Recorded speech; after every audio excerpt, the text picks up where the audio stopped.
our history.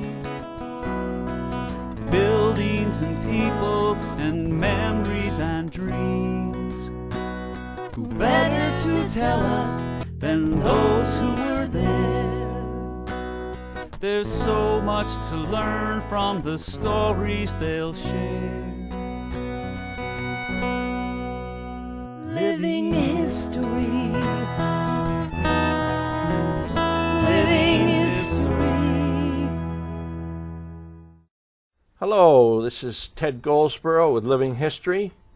Today our guest is Arlene Flicker, a retired teacher from the Cynwyd Elementary School.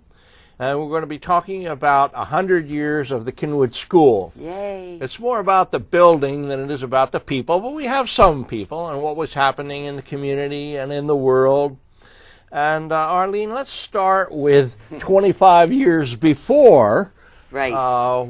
What is this booklet about? This was in 1989, and I started in 72, I guess. And in 1989, while we were all teaching in our first that year, we learned that it was the 75th anniversary of the building of Cynwyd School, and the parents got really involved, and we just really celebrated the whole entire year, the 75th year. And so when I found out, even after retiring, that this is the 100th year, it's pretty cool that I was there for the all 75th. 25 years. Exactly. That's right.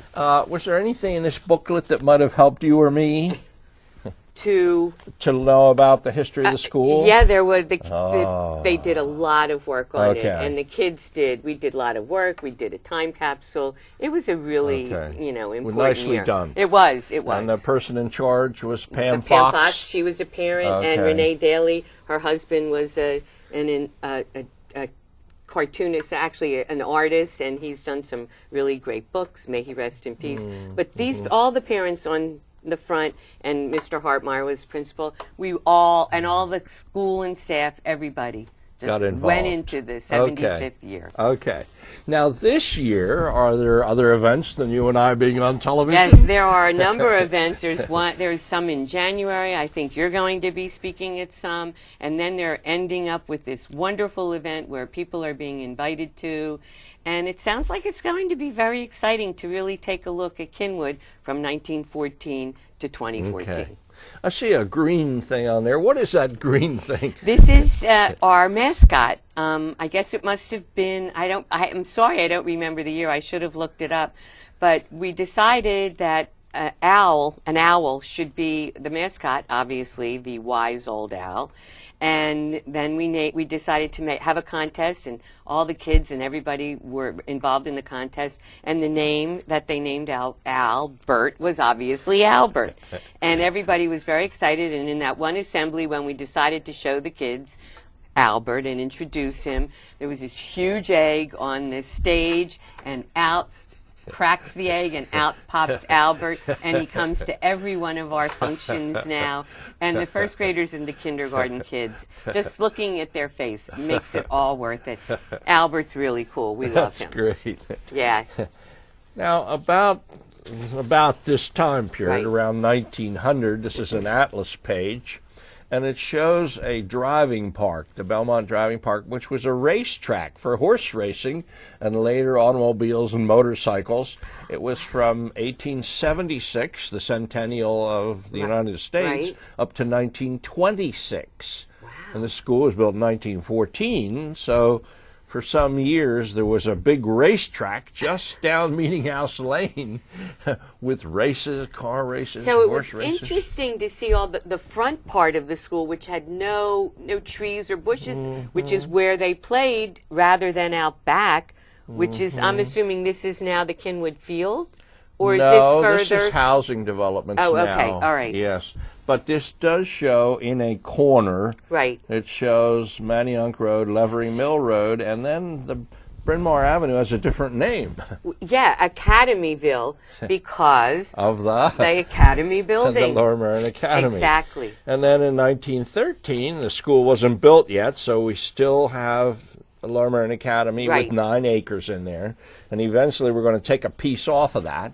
And did I mention that Meeting House Lane Went all the way up, yeah. It went right across the Cynwyd School today, the field. Right. Cynwyd School field. Right. Okay.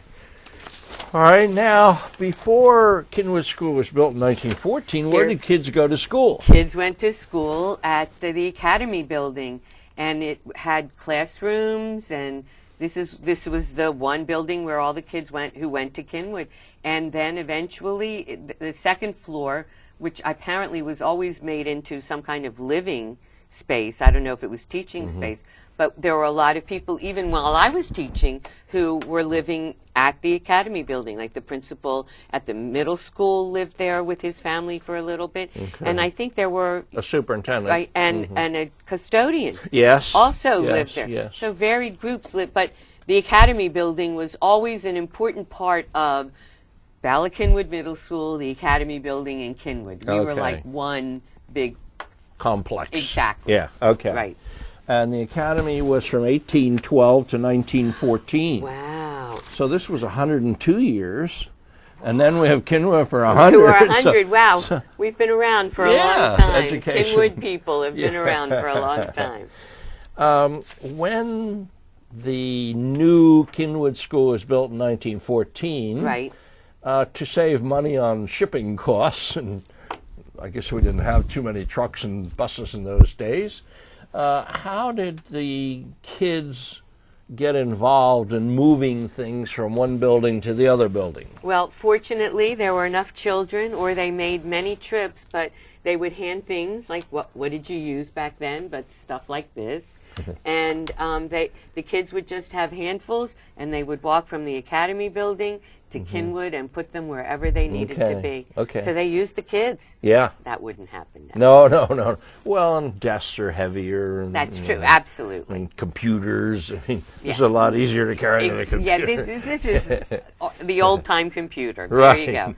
Now, Arlene, a correction here. Teacher Ted. Okay. The human chain is you stand in position.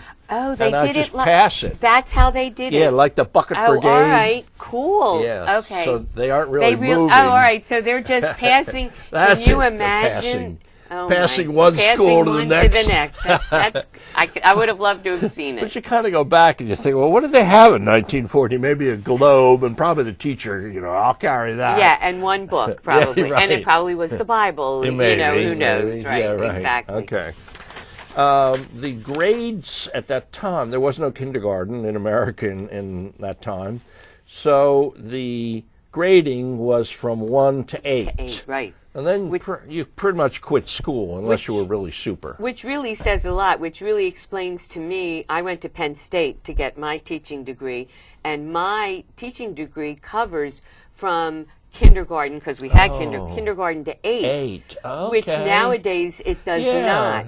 But now that explains, because probably most of the first schools were kindergarten through 8. That's interesting. Because that's what you hear. Yeah. Everybody goes to 8th grade at least. Yeah. So that explains why my certificate was kindergarten to 8. That's interesting.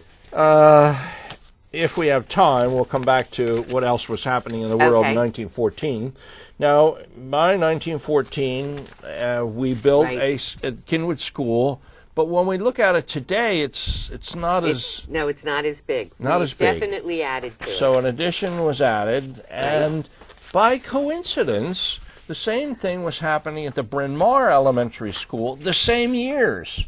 So Lower Merion must have been hard-pressed for money, because you're trying to build two big schools at the same time, like Harriton and the Lower Merion at the same time. So they couldn't probably afford to build the whole thing at one time, so they built them in pieces. Right. And at Cynwyd School, 4 years later, they added an addition. Right, and that's where my classroom is. Okay. And right outside my classroom is this little thing in the floor that has fruits and vegetables on it, because my classroom back then was the home ec room. Oh my, okay. In 1917, go ahead. What had happened in the world? I'm assuming World War I. World War I was ending or over. Right.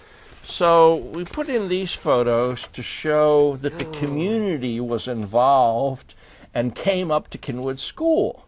So they started at the firehouse down on Montgomery Avenue, and they walked up Bryn Mawr Avenue, and we have pictures of kids carrying the flag and making the turn at Bryn Mawr and Levering Mill. Oh my goodness. And then kind of the front of your school was like a stage, and the audience is all out around that, and the kids were in costume. I wonder if this has anything. Oh, this is showing that it's the end of the war. Yes, they were celebrating Wow. the end of the war. And yeah. they are celebrating, to say the least, and dressed rather patriotically, Yes, to yes. say the least. Let me see. Now. Oh, yes, we had a picture of kids, and we wanted to Oh, right. emphasize. Absolutely. I guess this is the one. Yeah, this is about the same period. Well, a little later because we got the addition on 1920. Right. But I guess it was tradition in those days that a photographer took a picture with the kids in it. Oh, absolutely. And you Yeah. can see that there's no bushes or trees in the front, which is Yeah. obviously where the kids were having whatever they were doing, recess, or getting ready to get into school, because you can see they're lining up there too. Okay. It's a cool picture. Another interesting thing that I had forgotten was the Lower Merion School District in 1914 bought its first bus, school bus. Oh, wow. And those drivers were called chauffeurs. Were they were actual automobiles, like well, they buses? they were truck buses. Right. And they were made in Ardmore Oh, my by goodness. the auto car company on Lancaster Avenue. And they were called limos. Yeah, limos, and a chauffeur drove them. And now when you think about our bus system, where we're traveling over 100 miles a day to pick up kids from all over the area. Right. But Cynwyd, they had. So did they actually bus kids? Well, to what this enabled the school district to do, and we got to watch our time here because we're getting down. You're right. But what this enabled the school district to do, they had a lot of like little one-room schools. There was the Fairview Elementary School, there was the Pencoit School, there was the Mount Pleasant School, and they had like one teacher and 35 kids. Right. Well, that wasn't too economical. Makes So sense. let's close that school and we'll bus the kids into these bigger schools Like like Cynwyd Bryn and Mawr Bryn and Mawr, Cynwyd. right, okay. So that's another reason to have a bigger school. Right. Now, we have to take a little break, but we'll be right back. This is Ted Goldsboro with Living History with Arlene Flicker, and we're talking about Cynwyd School Centennial. We'll be back right after a break.